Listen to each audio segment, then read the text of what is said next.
How to fix you can't access certain settings for a few days. Hey everybody, welcome back to our YouTube channel. Without any further delay, let us jump right into the process. Head over to your Instagram app and get logged into your Instagram account. From there, tap onto your profile on your bottom right. As you do so, you will see a page like this.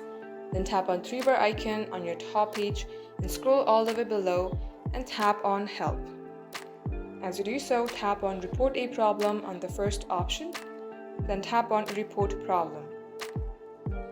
Then here, simply type in that Instagram says I can't access certain settings for a few days. I'm the real owner of this account and please fix this issue as soon as possible. Once you do so, if you have any screenshot that you would like to attach, then you can tap on this upload icon and upload your screenshot. Once done, tap on to send on your top right and Instagram will get back to you with a customized solution. And that is how you can do it. Thank you for watching the video till the very end. In case it had helped you in any ways, then make sure to like and subscribe.